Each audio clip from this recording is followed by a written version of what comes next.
Tá dando para ver aí, gente? Sim. Sim, tá dando pra ver. Ok. Sim, tá dando para ver. Vou me mutar aqui. Sim, perfeitamente. Boa tarde a todos. Boa noite. Boa noite já. Boa tarde, boa noite. Boa noite. Acho que a maioria me conhece, mas para quem não conhece, eu sou Karine Ribeiro. Eu sou uma das fundadoras do GACS. E na reunião passada surgiu esse assunto de carreira científica. Alguns alunos do GACS chegaram a falar que estavam se sentindo perdidos, até ainda na graduação, outros, né, já no mestrado, já na pós-graduação, se perguntando se na carreira científica só existe o caminho da carreira acadêmica, porque alguns realmente não querem seguir esse caminho, pode não ter espaço para todos também.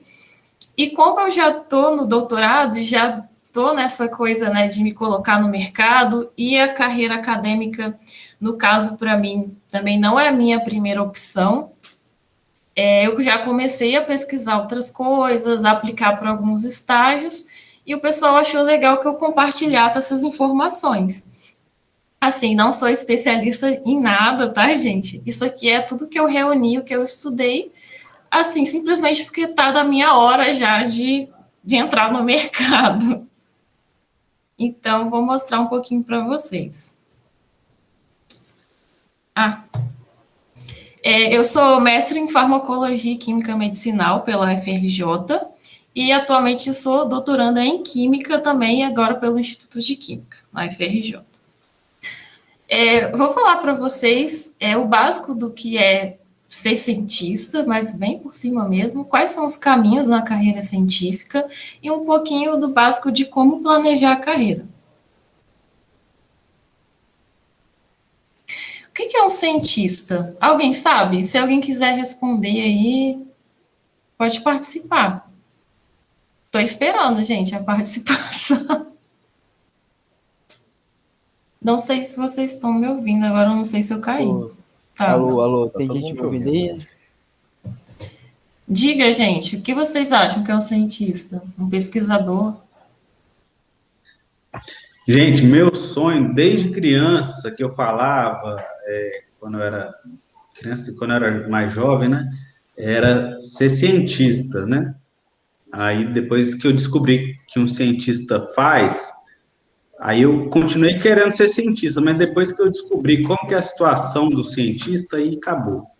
Aí eu tô Enfim, não quero falar o que eu tô fazendo aqui, não. É bem por aí.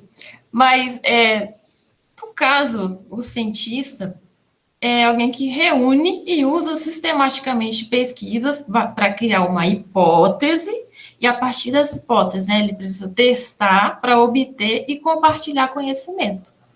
Então, é tudo por um método sistemático.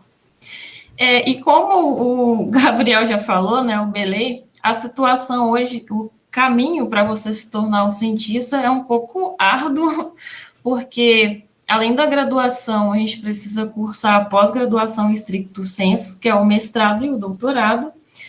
Aqui tem os tempos, mais ou menos, as graduações vão de 4 a 6 anos. 6 anos porque eu incluí medicina, porque muita gente não sabe, mas se um médico quiser fazer mestrado, doutorado, ele pode sim ser um pesquisador. O mestrado aqui leva 2 anos, e a gente tem uma bolsa de R$ 1.500, e o doutorado leva cerca de 4 anos, e a bolsa de R$ 2.200. Isso está sem reajuste desde 2012. Então, a situação é bem difícil. Sem contar que essas bolsas estão cada vez mais escassas. E o mestrando e o doutorando, eles têm que se dedicar exclusivamente à pesquisa. Hoje em dia, né, existem algumas aberturas na portaria e é permitido, por exemplo, a docência e estágio de pesquisa desde que seja na área. Mas ainda pouca gente sabe disso. E outro conceito muito errado, né, que eu pensava assim, que o doutorado era a linha de chegada, mas engano meu. O doutorado é apenas o início da carreira científica. Um recém-doutor é um bebê pesquisador, é literalmente isso. Nós não sabemos de nada. E agora eu vou falar um pouquinho de alguns caminhos da carreira científica. Eu quero ser doutor, e agora? O primeiro, que a gente até comentou na reunião passada, e que todo mundo conhece, é a docência e pesquisa, né, na academia. A função, acho que a maioria também está familiarizado, dar aulas e tal para nível médio, no caso, se for no Instituto Federal, se for uma escola federal, e para nível superior, e esse profissional vai realizar pesquisas na sua área de conhecimento. Aqui, gente, tem o salário em dólar, porque tem muitos cargos que eu não achei o salário em real, então eu só padronizei tudo. Mas no caso aqui do pesquisador, coloquei em real também. O salário inicial vai aí de 6 mil e o teto, aparentemente, é R$ 39.239. E os cargos, né, na docência e pesquisa na academia, você pode ser professor auxiliar, professor assistente, adjunto, associado e titular. Isso aqui é uma progressão na carreira. Por isso que tem aquela faixa salarial ali de 6 a 39. E para ser professor, né, na universidade, você precisa ter o doutorado. Com o mestrado, você consegue ser professor substituto e ficar sob um contrato de 2 anos. Mas para ambas as posições, você tem que fazer uma prova escrita e também uma prova que você tem que dar uma aula, né? E tem que prova de currículo, várias análises. Mas isso todo mundo está mais familiarizado. Esse é o sonho, né, de quem está indo para a linha da academia, né, conseguir uma cadeira em uma universidade para conseguir fazer sua pesquisa e também fazer sua docência com mais segurança, né? Isso, é a carreira realmente para quem quer ser docente. E eu vou falar um pouco disso depois e fazer uma pesquisa no seu ritmo, porque na indústria as coisas são bem diferentes. Então, é uma escolha, né, isso aqui. É a carreira mais tradicional para um doutor e, por muito tempo, eu acreditei que esse caminho era o único. A universidade, hoje em dia, infelizmente, ela nos prepara apenas para essa carreira. Isso é mostrado em dados e tudo mais. Mas, assim, a academia hoje, ela tem espaço para todo mundo? E quem quer seguir outro caminho? O que vai fazer? E mesmo assim quer fazer a pesquisa e quer ser doutor? Então, aqui eu trouxe alguns dados. A tendência é que apenas 1% consiga se tornar professor efetivo. Isso acontece, é só pela falta de vaga? Não, é porque muita gente também desiste da carreira no meio do caminho. Pode acontecer. Aqui, a gente vê esses dados, 67% quer ir para a academia quando está fazendo doutorado. Esse é o sentimento. E 33% pensa em outras carreiras. Só que quando se segue nessa carreira, né, após se formar doutor, após 3 anos, a permanência é apenas 30%. Então, o que acontece? Alguns se sentem sobrecarregados, se sentem mal remunerados, não conseguem ser aprovados no concurso. Assim, vários tipos de frustrações podem acontecer. Então, essa pessoa passou todo esse tempo estudando, sabe? E o que acontece? Ela fica sem opção. Então, a academia tem preparado a gente apenas para a academia. Então, é interessante abordar outras carreiras. E aqui tem outra pesquisa, né? Como os doutorandos se sentem em relação à formação que recebem. A maioria, a gente consegue ver que se sente confiante em relação às skills técnicas, né, as habilidades técnicas, como fazer apresentações, lidar com dados analíticos, escrever também artigos para journals, assim. Isso aqui são habilidades técnicas. Para isso, a gente se sente preparado, porque a gente faz isso no dia a dia.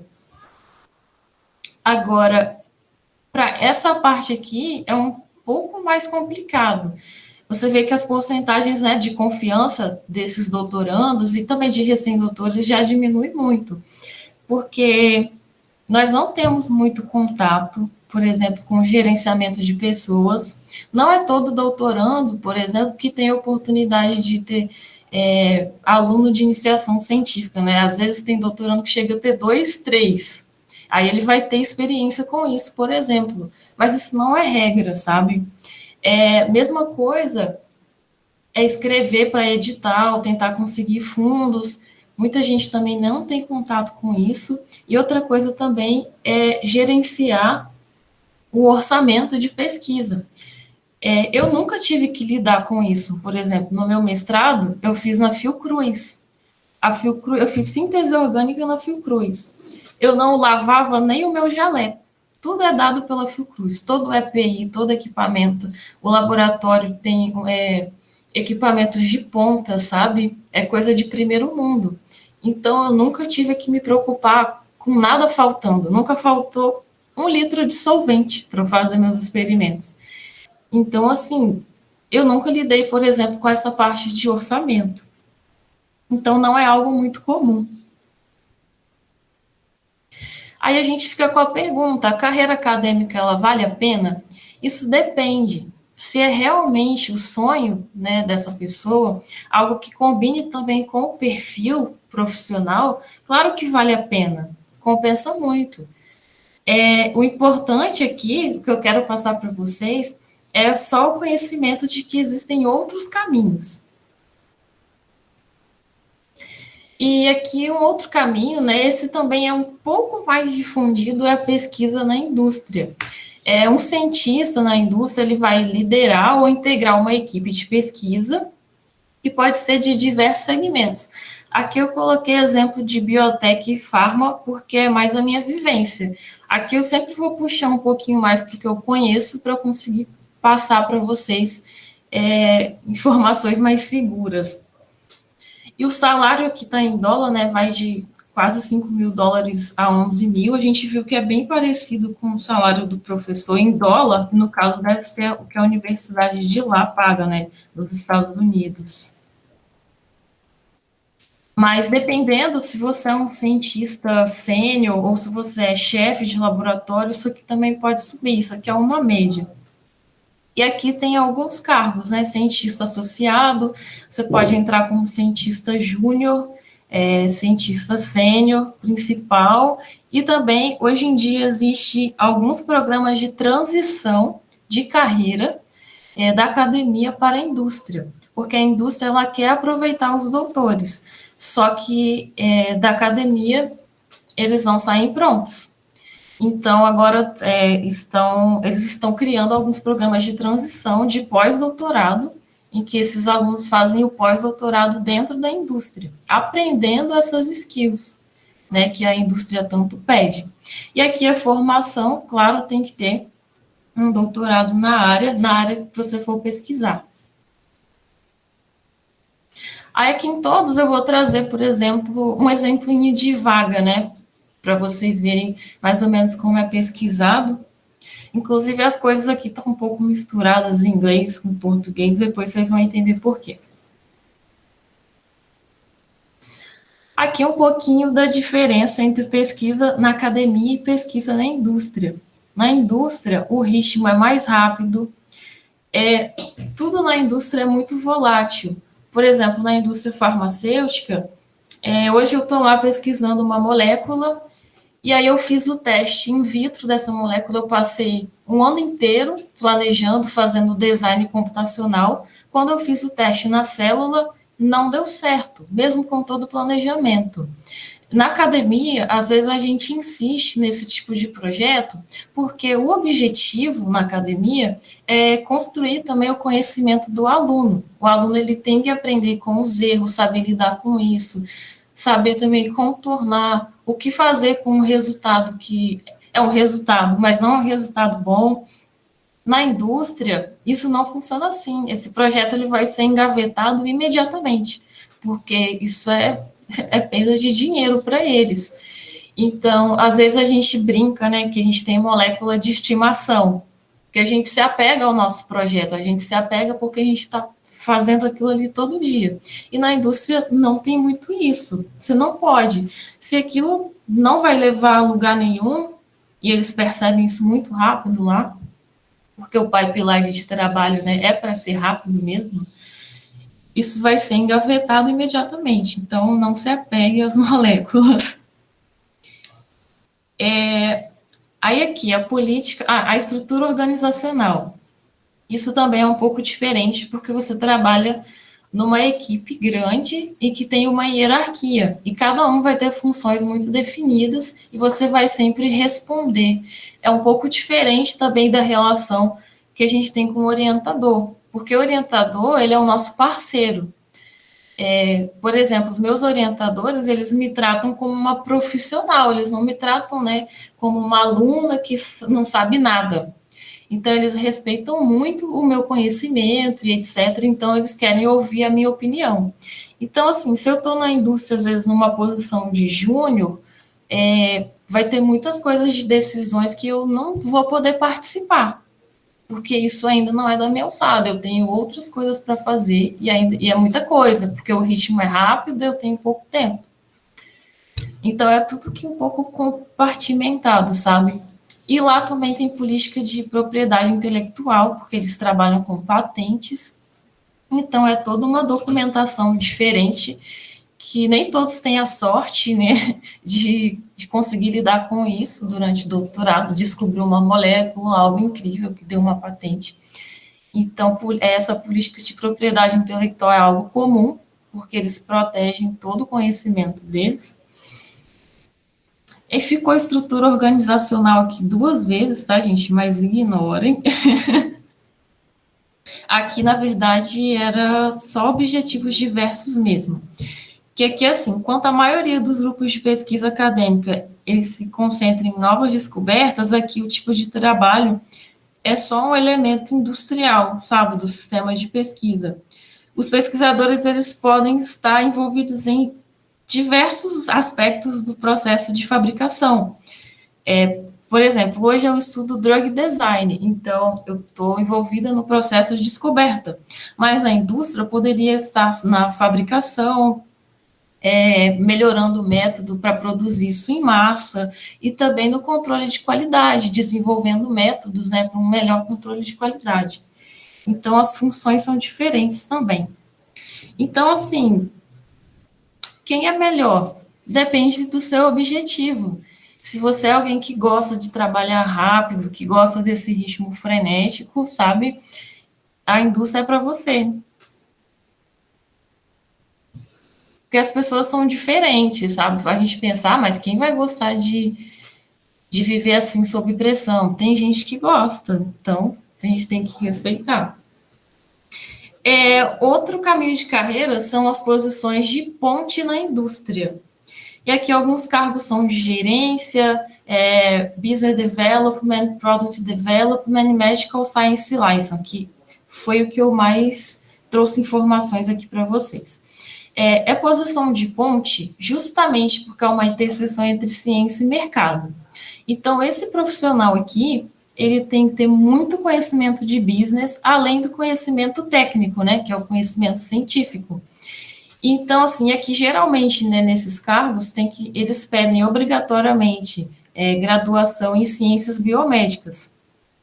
Mesmo que você faça um doutorado em ciências biomédicas, eles pedem a graduação também. E aqui eu vejo em muitas vagas que é interessante ter um MBA também em negócios, porque aqui o profissional ele tem que lidar com diversas obrigações. Por exemplo, ele pode fornecer treinamento para equipes de venda e marketing, ele vai analisar tendências, as práticas clínicas, ele vai liderar reuniões com a equipe, com alto escalão, sabe, daquela indústria. Ele vai assegurar a boa comunicação, por exemplo, entre os desenvolvedores de produtos, os profissionais médicos, e ele também tem que acompanhar a literatura científica para novos desenvolvimentos. Então, ele fica realmente ali na interseção. Aline? Oi? Talvez você fale depois. Eu queria perguntar se essas posições de ponte na indústria, elas são só para a área biomédica, como você comentou ali? A maioria que eu encontrei era para a área biomédica. porque isso é mais comum na farmacêutica, né, principalmente. Na biotech também.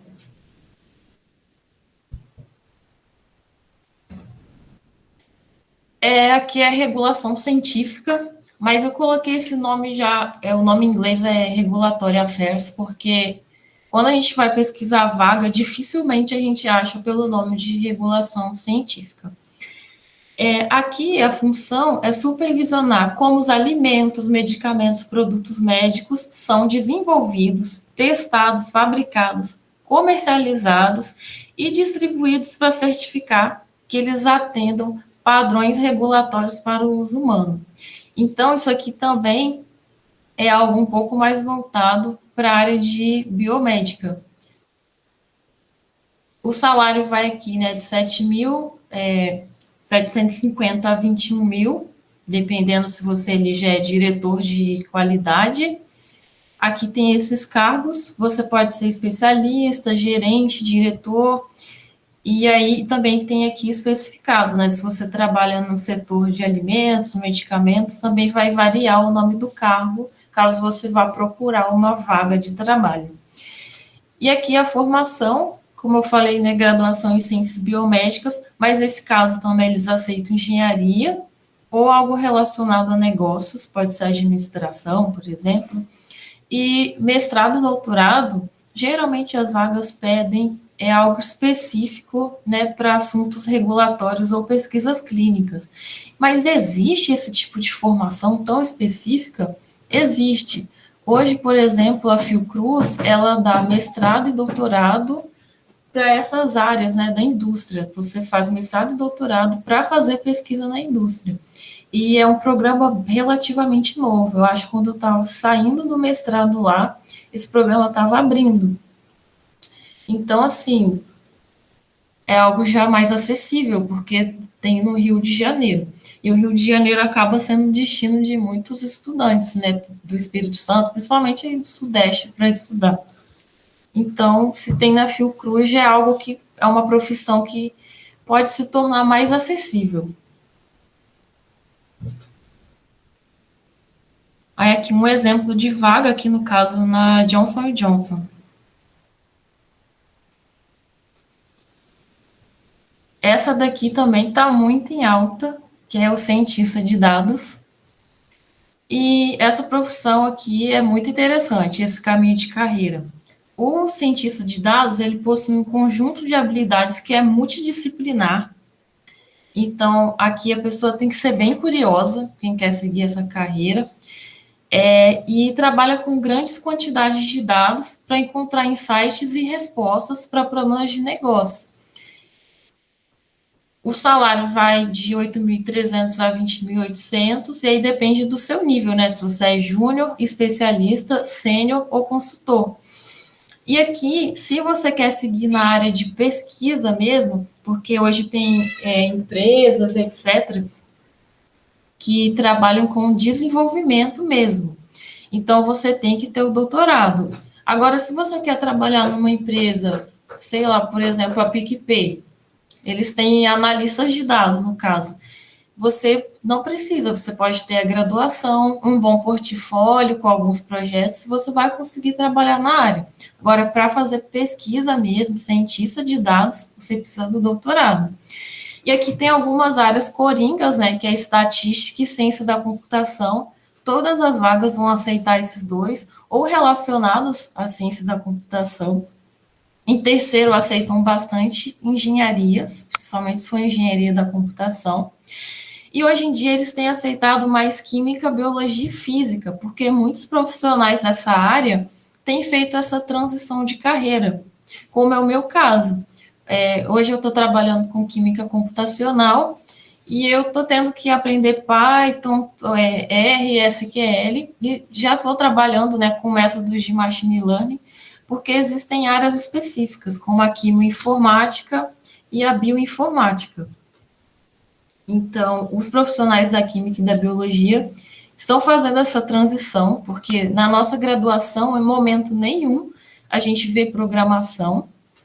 No mestrado, eu também não tinha essa opção de curso aqui no UFRJ.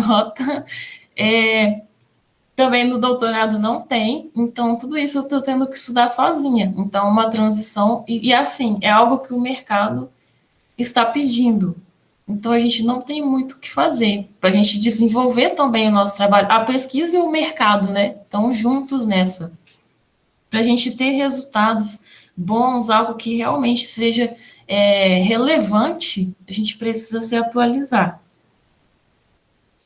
Aqui um exemplo, né, de vaga, essa aqui é na IBM, na filial de São Paulo.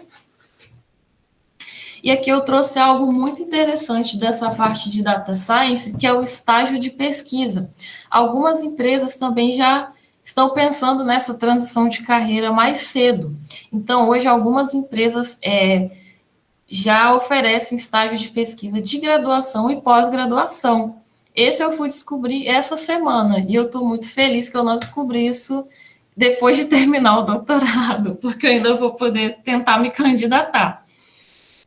E aqui, como vocês podem ver, eles pedem que a gente esteja cursando o doutorado, e aqui, no caso, para desenvolver modelos de machine learning, para usar os pipelines, no caso, né, dessa empresa, que é uma empresa que, para o meio da química, é bem conhecida, que é a Dussault. Quem trabalha com química computacional conhece bem. Então, assim, é uma opção da gente conseguir ter experiência de trabalho, né? Quando a gente vai se candidatar lá para a vaga, eles pedem, 1 ano de experiência, 2 anos de experiência. Mas quem vai me dar essa oportunidade? Agora estão surgindo esses estágios de pesquisa. Inclusive, eu vi que a IBM também está oferecendo para pós. Esse aqui é uma vaga de São Diego. Só que o legal dessas vagas, né, de programação e tudo mais, é que muitas empresas aceitam que seja remoto. Então, você consegue, por exemplo, se candidatar para uma empresa dos Estados Unidos, a França também é muito forte nessa área, e você pode receber em dólar ou em euro. Isso é bem interessante. E aqui eu resumi um pouco as outras carreiras, né? Edição, publicidade, escrita científica. Aí coloquei aqui uma média salarial para vocês. Ilustração científica. Se você está no doutorado, por exemplo, está trabalhando com química, biologia, e você gosta, né, de trabalhar com desenho, ilustração, você pode fazer alguns cursos e se especializar em desenho tridimensional e usar o seu conhecimento técnico para fazer desenhos científicos, sabe aqueles desenhos que estão na capa da Nature, da Science? São ilustradores científicos que fazem esse desenho, porque apesar daquilo ser um modelo, né, assim, muitas vezes a gente não consegue, por exemplo, tirar uma foto de uma molécula. Então, apesar daquilo ser um modelo, ele tem que ser representado de acordo com as teorias, não pode ser de qualquer forma. Então, o ilustrador científico, ele vai ter o conhecimento, né, da parte do desenho e também dessa parte técnica, da parte científica. Gente, deixa eu só abrir a porta para minha gata aqui, senão ela vai me matar. Ela tá miando muito. Dá para ouvir. Um gato miando, não sei se era aqui ou se era aí. Tadinha.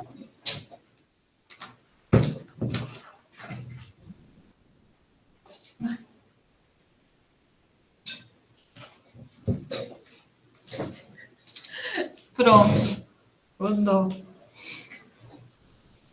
Para quem gosta de trabalhar com comunicação científica, isso também é uma carreira, um caminho que pode ser seguido.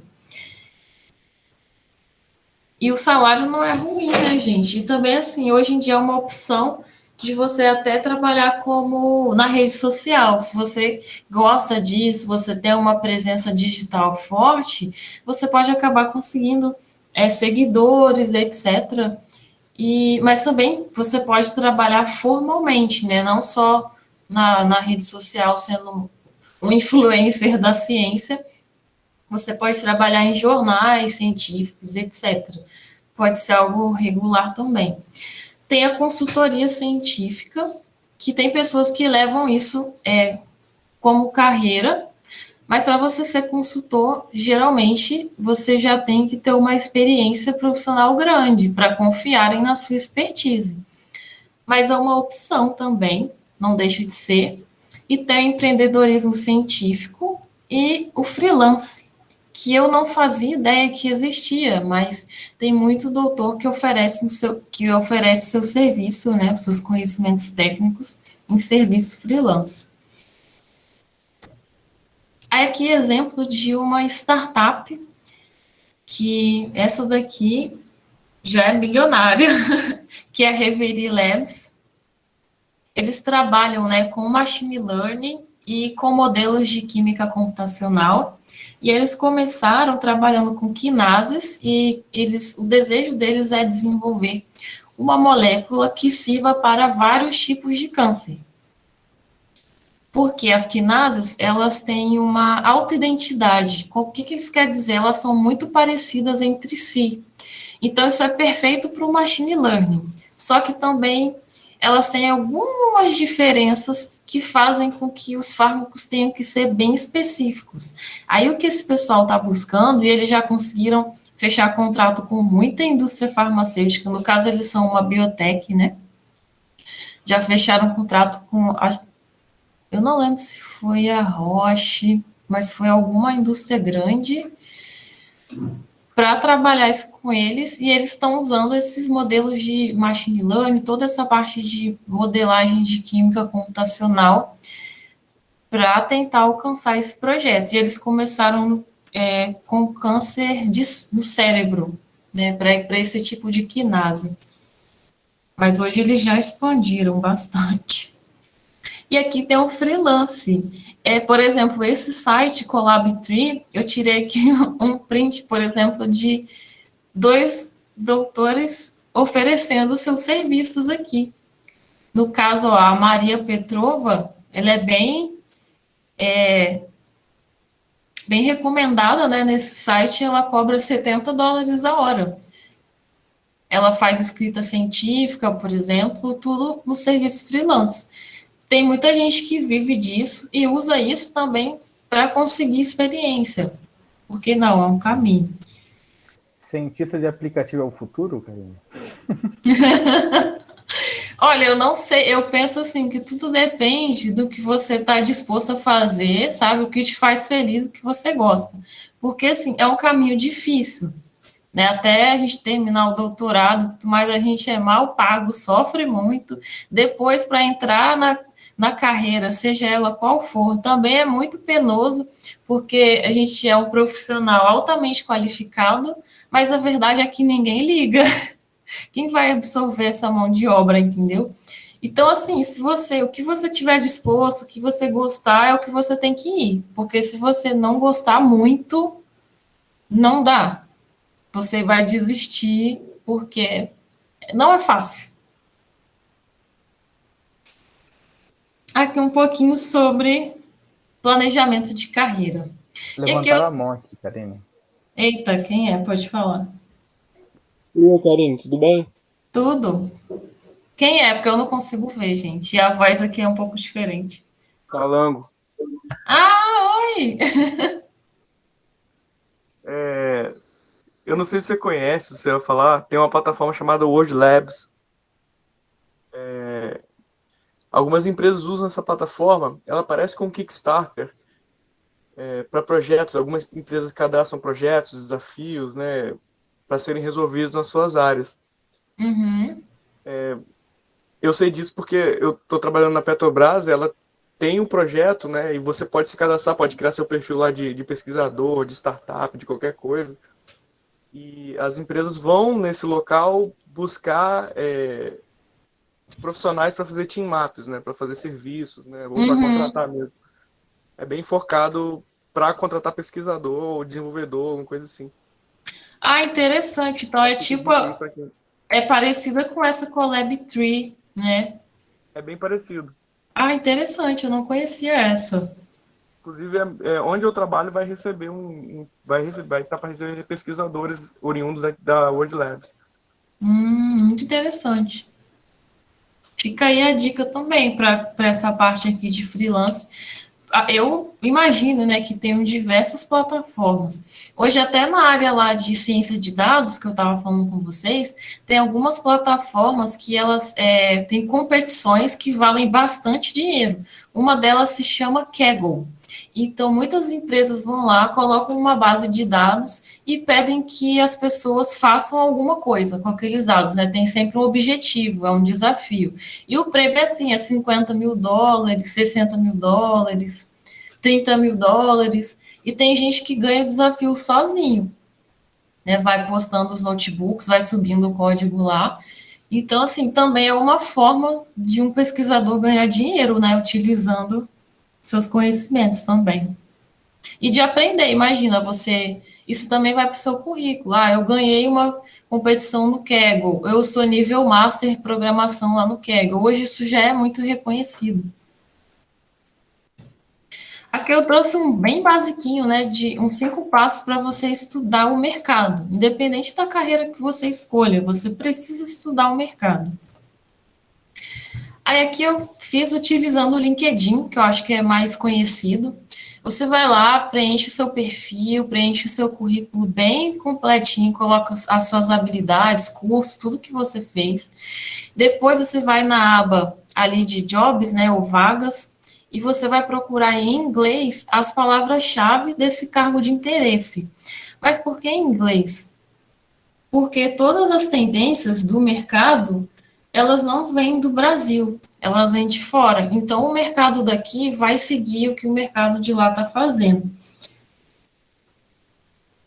Então, sempre busque em inglês. Depois você vai pegar pelo menos 50 vagas dessas abertas, né, dessa área escolhida, e você vai ter que fazer um balanço, ali que é o passo 4, de quais habilidades que estão sendo pedidas ali, que você já possui e quais você precisa adquirir.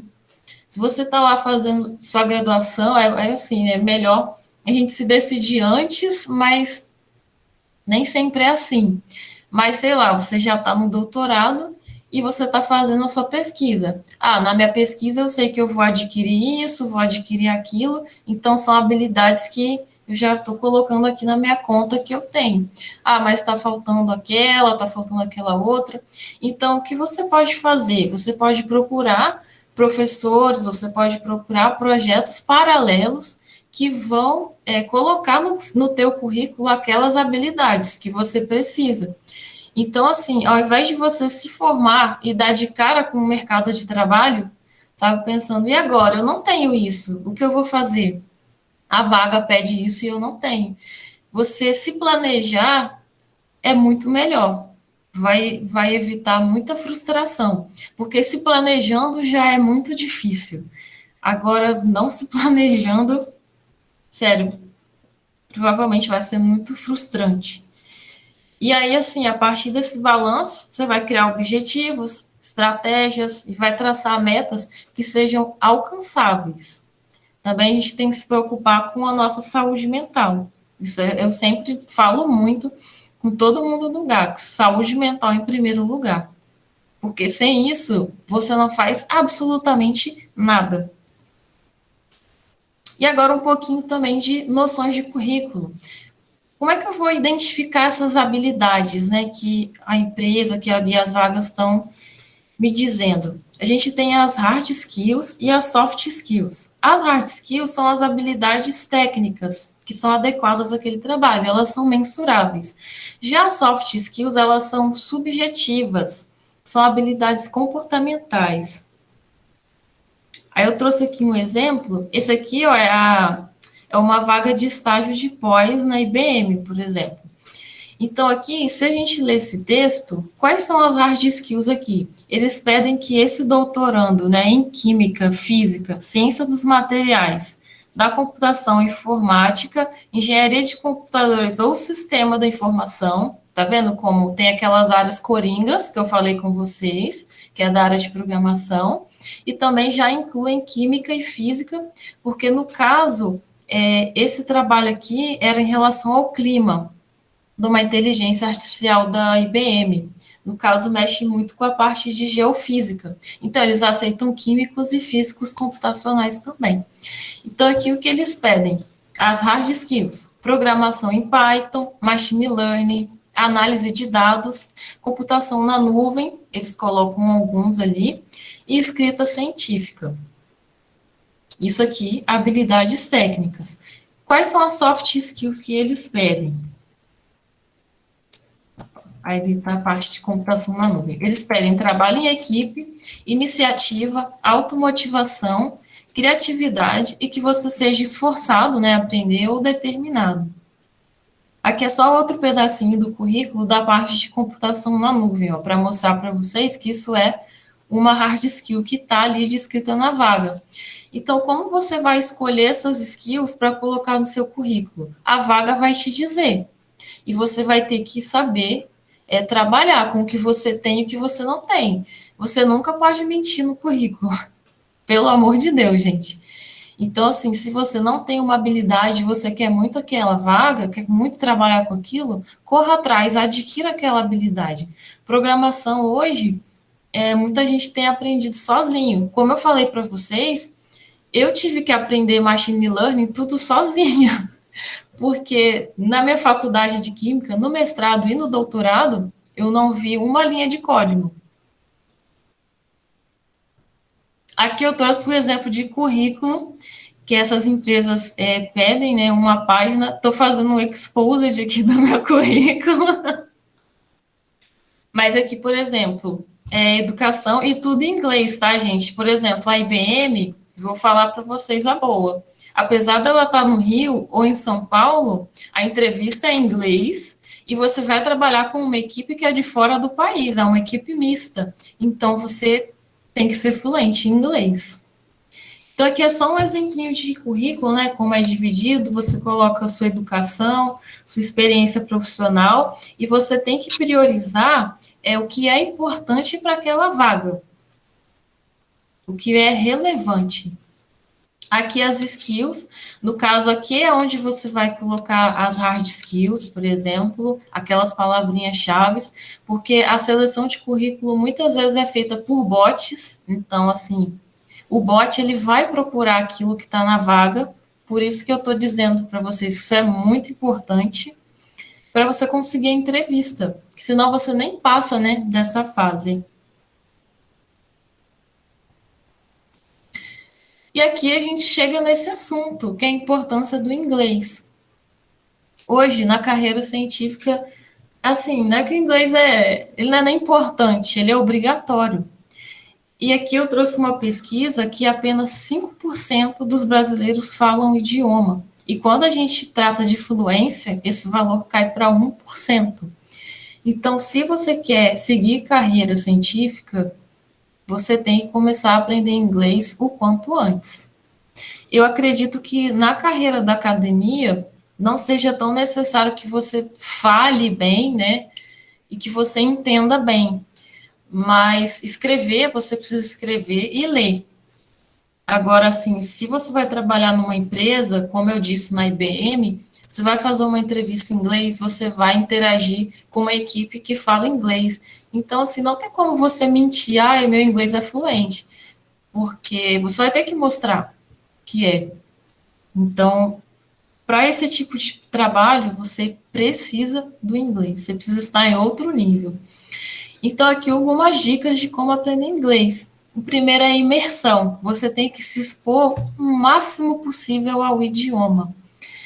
Para quem tem condições também, é legal fazer cursos regulares. E uma dica legal é que cursos universitários eles têm preços mais amigáveis. Aqui na UFRJ a gente tem o CLAC, e se eu não me engano, na UFES tem o Centro de Línguas. Eles têm valores muito mais acessíveis e os cursos são muito bons. Então, é um início para quem aprende melhor com curso regular. Tem gente que aprende melhor sozinho, né? Mas isso vai de cada um. Oi? Eu imagino que em outros lugares também aconteça alguma iniciativa nesse sentido, mas no Observatório Nacional, os próprios alunos de doutorado e mestrado fizeram um grupo em que um aluno fluente acaba ajudando outro que tem um inglês mais básico ou não sabe muito do inglês. Nossa, então, sensacional! Não é? Uhum. Então, é importante também ter essa noção do que está acontecendo dentro da instituição, né? Porque pode ter grupos desse sentido. E eu estou sendo, entre aspas, orientada por uma pessoa que...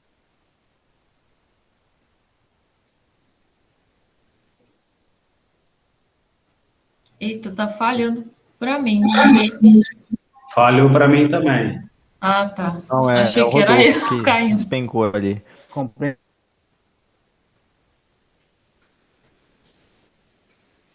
muito mais o idioma do que eu. Eita. Tá picotando tudo. Acho que voltou. Voltei. Mas é basicamente isso, né? De tentar procurar essas iniciativas, ou tentar organizar você mesmo, tá? Porque não foi algo da instituição, foi os próprios alunos, né, que tomaram essa iniciativa. Sim, achei incrível. E também não é em todo grupo que vai ter um aluno fluente, né? Então, assim, aproveitem a oportunidade. Aplicativos, o Duolingo hoje é muito bom para aprender inglês, principalmente para quem não sabe nada. Agora, para você sair do avançado, né, intermediário avançado para fluência, é um outro passo. Aí é legal você estar sempre fazendo testes de proficiência, que você vai medir o seu progresso e falhas. Tudo que você puder mensurar para saber onde você está bom e onde você não está, é sempre o ideal, porque você vai trabalhar em cima daqueles erros. Porque como você vai melhorar algo se você não sabe onde você está errando? Então, hoje existem algumas opções gratuitas desses testes, não precisa ser o TOEFL, o IELTS, que são caríssimos, façam isso só se for para sair do país mesmo, etc. Mas tem os testes gratuitos que você pode ficar medindo e saber o que você está errando, sabe, para melhorar. Isso na parte da fluência vai ser fundamental. É legal também fazer amigos, né? Hoje tem muitos aplicativos, muitas coisas que permitem isso, jogos também, para quem gosta de jogar, que você consegue fazer amigos que são falantes nativos, né, do inglês. Então, eu só vi vantagens, você faz uma nova amizade e ainda você tem uma pessoa para treinar. Se você tem a opção também, é legal fazer aulas de conversação, porque se você tem um professor também para te falar, olha, você está errando nisso, né? Quando chega essa parte para usar esse tipo de tempo verbal, você fica ansioso, aí te dá branco, um profissional também pode te ajudar. Mas assim, a gente sabe que nem todo mundo tem condição. Só que, assim, pensando que é algo para a carreira, muitas vezes, se você pode, faça o investimento, é um investimento em você. Então, vale a pena pensar nisso também. E agora, assim, não pode faltar, não vou falar muito disso, porque eu não sou psicóloga nem nada, mas é a saúde mental. Ela precisa integrar o seu plano de carreira. Então, quando você traça suas metas, objetivos, a saúde mental tem que tá inclusa, tudo bem, gente? Não esqueçam. Por isso que os objetivos também têm que ser alcançáveis. E, às vezes, pela ansiedade e tudo mais, a gente fica muito preocupado, né? E acaba colocando metas, coisas que a gente não consegue alcançar e se frustra. Então, se você tem dificuldade, por exemplo, de traçar metas que você consiga, né, metas alcançáveis, uma ajuda profissional nisso, nossa, isso pode mudar o teu planejamento. O que pode acontecer também, como o caminho do doutorado, né, o caminho do estudante aí é muito difícil, muitas vezes a gente se sente desanimado, frustrado e cansado também, exausto. Então, o profissional, ele pode te ajudar a diferenciar se você está se sentindo cansado apenas, ou se algo está te causando, né, se você está doente, se aquela situação está te deixando doente.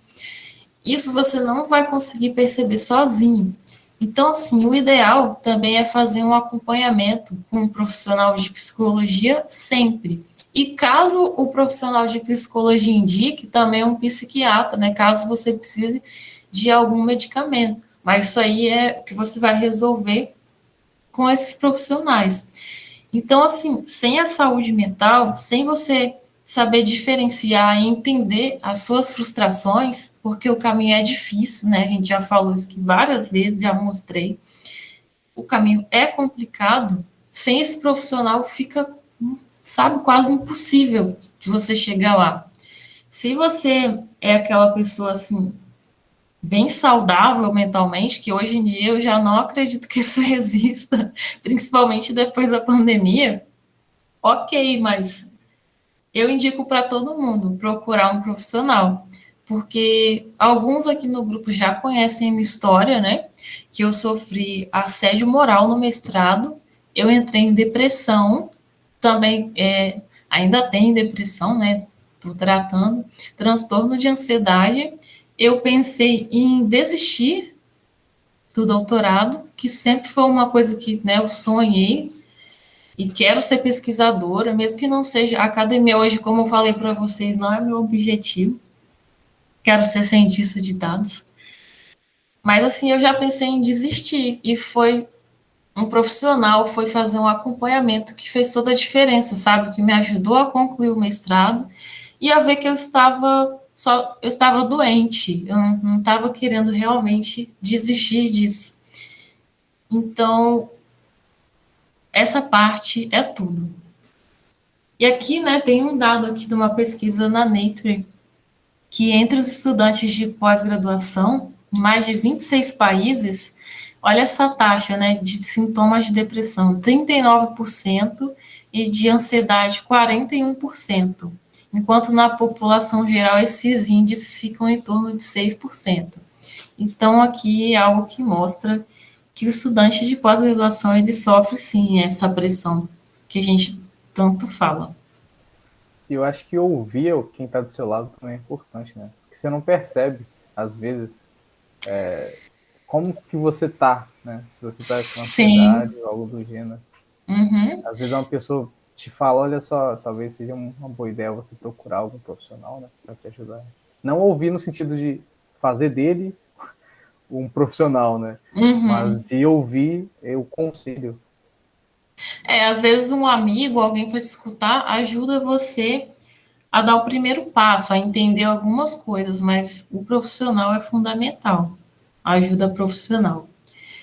E assim, isso te muda, né? Quando você passa por isso, você começa a se preocupar com outras pessoas, igual essas iniciativas aí, né, de aprender inglês, todo mundo junto, do seu grupo. Isso é um ambiente saudável, sabe? Dentro de um grupo de pesquisa. Então, eu passei por isso e hoje eu tento criar esse ambiente saudável também dentro do meu grupo de pesquisa, sabe? Porque lá também tem outros alunos. Gente, isso é muito comum. Tem mais outros 2 alunos que passaram por problemas muito parecidos com os meus, sabe? E é triste de ver o quanto isso é comum. Então, assim, a gente quer que isso seja diferente. Hoje, meu problema, no caso lá, nunca foi a orientadora, né? Era a co-orientadora, então foi um pouco mais fácil de resolver, mas ainda assim foi muito dolorido. Mas assim, hoje minha orientadora e meu co-orientador são maravilhosos, como eu falei para vocês. O respeito, né, que eles tratam a gente como profissionais, né, já da área. Isso é muito importante também. Então, se você está num ambiente tóxico, eu ficava assim, cara, eu não vou sair daqui, esse lugar aqui é meu sonho, mas assim, estava valendo a pena? Não. Então, se você está com pessoas tóxicas, não vale a pena. Você é prioridade. E sem a sua saúde mental, tudo aquilo que você planejou, tudo aquilo que você sonhou, já era. Então, assim, essa parte aqui é só para deixar essa mensagem. E obrigada a todos, eu espero que vocês tenham gostado, que vocês tenham conhecido, né, mais caminhos, talvez vocês tenham se interessado por algum, vão procurar. Não existe só a carreira acadêmica, apesar de ser um caminho também muito interessante, não sei se é seu perfil, mas se você está se sentindo perdido, como muitos alunos falaram aqui semana passada, né, semana retrasada, que estavam se sentindo perdidos, não fiquem perdidos, tem várias opções. E não desistam de fazer o seu doutorado por causa disso. Karine, ó, Oi. eu eu estava conversando aqui com uma amiga minha, que ela inclusive conhece você lá do Vale do Amanhecer, e ela falei.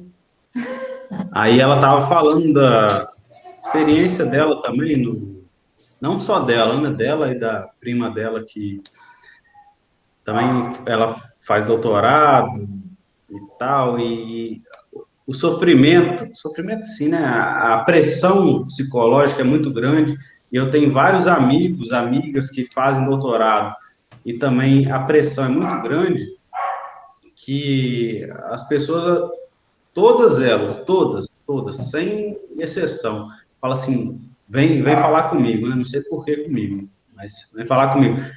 Eu estou pensando em desistir do doutorado, estou pensando em desistir. E parece que o doutorado é só uma forma de acentuar essa questão do mestrado, doutorado, é só uma questão de acentuar a questão da pressão psicológica na pessoa, né? Essa semana eu estava ajudando aqui uma amiga minha que está na fase da defesa do mestrado dela, e o orientador dela, tipo assim, não fazia nada, não se comprometia com nada, e eu nem faço a mínima ideia do que é o mestrado dela, e eu estava lá ajudando na parte de gráfico e não sei o que e tal, enfim. Mas ela ficava o tempo todo falando, nossa, acho que eu vou desistir na fase final do mestrado dela, né? Eu vou desistir, não aguento mais e tal. E ela prestes a apresentar a defender o mestrado dela, a dissertação dela. Então, assim, às vezes a gente vê essa situação e não querendo desestimular as pessoas que estão a entrar na carreira acadêmica, na carreira da pesquisa e tudo mais, pelo contrário. Mas para as pessoas que vão algum dia orientar outras pessoas, é importante ver que a gente está lidando com pessoas, a gente está lidando com o futuro também. As pessoas que vão fazer essas pesquisas, elas vão gerar resultados que vão surtir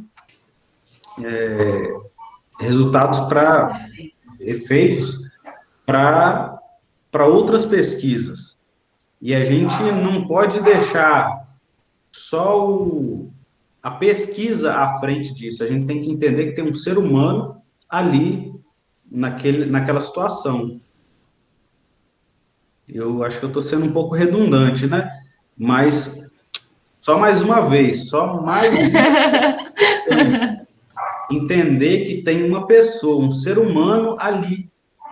Então, para quem é estudante, para quem vai ser um pesquisador, para quem um dia vai se tornar um professor de uma universidade, vai orientar uma pessoa, tem que lembrar do passado que já foi fudido. Pelo amor de Deus, tem professor aí que eu sei, e o professor já foi fudido, igual o estudante que ele... Enfim. Igual o estudante que está fazendo a pesquisa. Mas o estudante que está agora, que vai ser orientador, e o orientador de agora, que vai continuar orientando os próximos estudantes, tem que lembrar do que ele passou, e não é porque ele passou por um perrengue muito fodido na época da faculdade, que ele tem que deixar a próxima pessoa orientada, que vai fazer a pesquisa, a nossa pesquisa, a pesquisa do Brasil, não é porque ele passou por esse perrengue que ele tem que deixar o outro passar perrengue também. Reproduzir esse perrengue. Não tem que perpetuar. Pelo contrário, tem que acabar. É como se aquela história de que minha mãe falava que andou 50 quilômetros para chegar na escola, atravessou rio, montanha, carregava o caderno na sacola de arroz para poder estudar. E eu tenho que passar por isso? Não tenho. A gente evoluiu. A gente tem que deixar essas mazelas de lado. Eu acho que vocês entenderam. Já vou fechar meu microfone aqui para não. Mas vocês entenderam? Quem está agora aqui, uma mensagem do fundo do meu coração. Coração, assim, coração. Meu coração aqui, ó. Do fundo do meu coração. Não reproduzam isso. Karine, pelo amor de Deus. Eu sei que você está aí, ó, finalizando seu doutorado. Não reproduza isso, tá? Deus abençoe vocês. Deus salve a América Latina.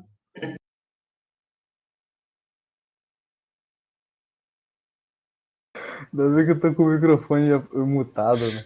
Na hora que ele falou. Essa Não, gente, gargalhada eu tô na nervoso gravação. mesmo. É sério, eu tô nervoso porque eu vejo a situação. Eu tenho amigos que estão nessa situação e toda vez que eu vejo isso, sabe, dá raiva. É raiva, isso é ódio. É ódio.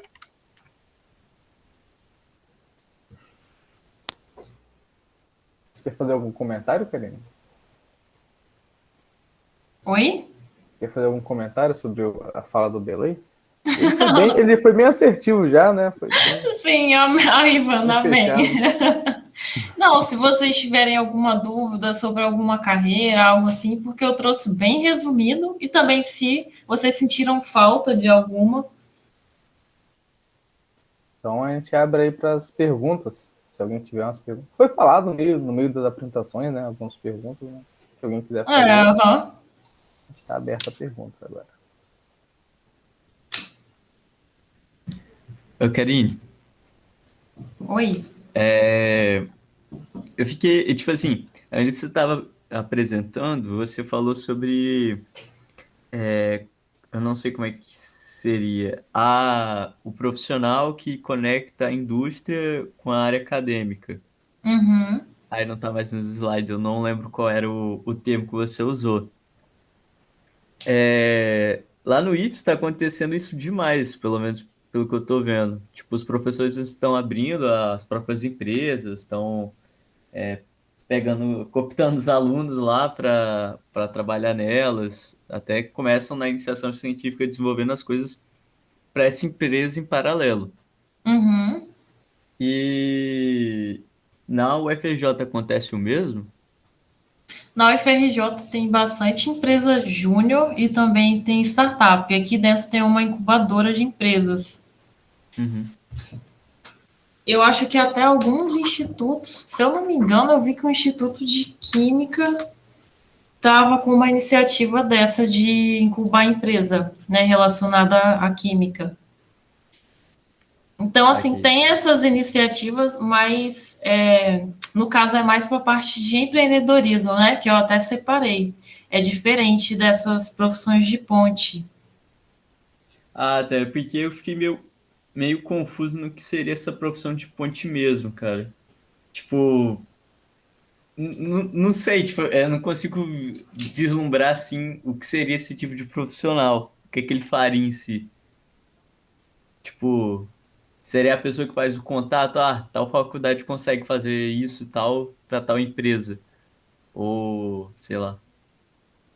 Não, ele faz muito mais do que isso, porque ele vai lidar com tudo. Ele vai fornecer treinamento para a equipe, ele vai, tem a parte de venda, por exemplo, ele fornece treinamento de venda e marketing, ou seja, ele tem que entender dessa parte do negócio, tem que entender do usuário final, tem que entender de toda a cadeia ali produtiva, certo? Que é a parte de negócios.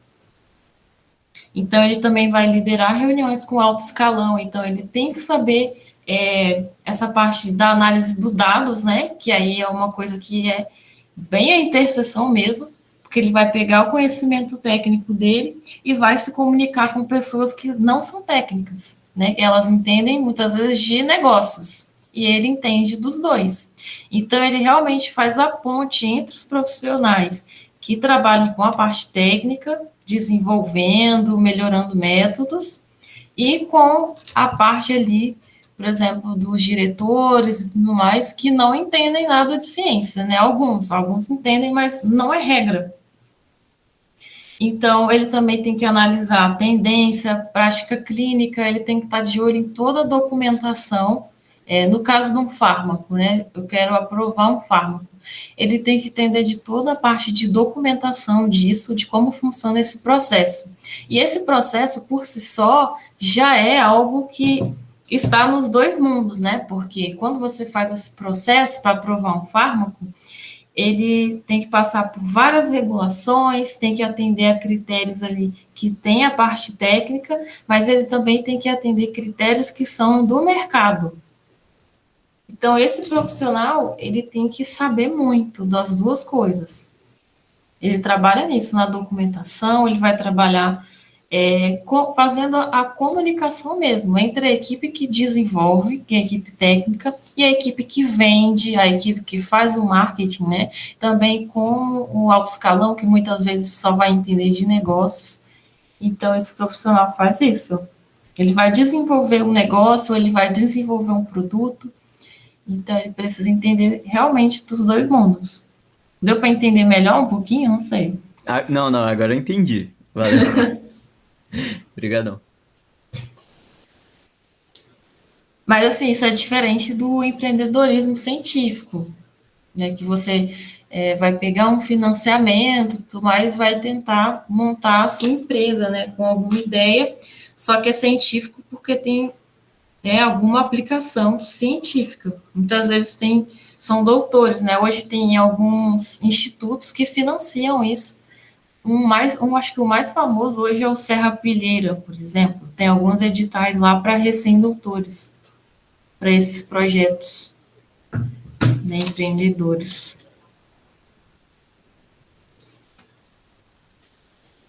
Tá ok?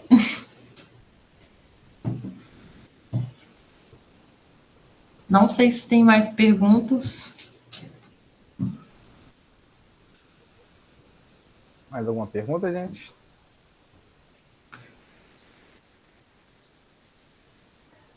Ai, gente, só reforçando, quem está na graduação, procurem por estágios de pesquisa. Eu não sabia que isso existia. Descobri essa semana. Vi que tem para pós-graduação, fiquei muito feliz, porque para mim isso assim é ideal. Mas Aqui, tem para graduação também, então procurem. o que você classifica como estágio de pesquisa? Seria tipo assim, você estagiar para ser uma iniciação científica, só que não é? Não, é diferente de iniciação científica. Por exemplo, agora na IBM tem algumas vagas de estágio de pesquisa para quem trabalha até com design, tá? Se eu não me engano. E você, Manuel, que está na parte de programação, também pode ser útil. Depois dá uma olhada lá nas vagas deles, está aberto. E você trabalha fazendo pesquisa dentro da empresa. Aí, como eu expliquei, a pesquisa dentro da empresa ela é um pouquinho diferente, porque ela é mais setorizada. Você pode trabalhar no desenvolvimento, como na academia, né? Na academia, geralmente a gente vê só o desenvolvimento, que é o início.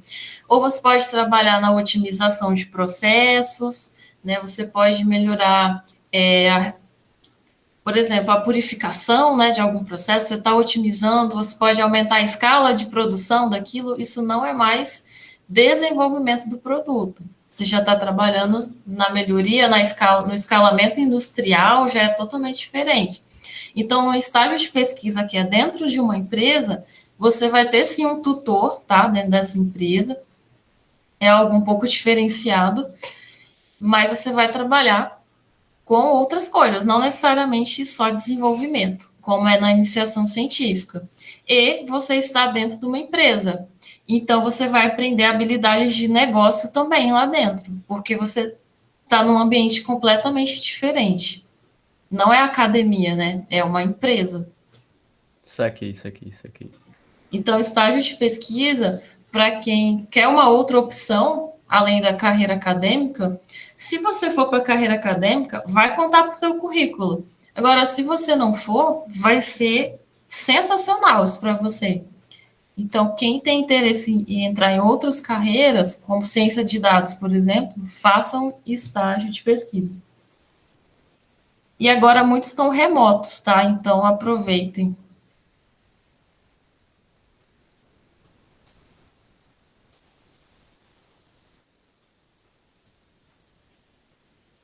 isso, agora acho que ninguém tem pergunta mais. Mais alguma pergunta? Se não tiver, eu vou parar a gravação aqui. Beleza. Bom, como ninguém interrompeu aqui, então eu vou interromper a gravação. Quer dizer, como ninguém fez pergunta, eu vou interromper a gravação.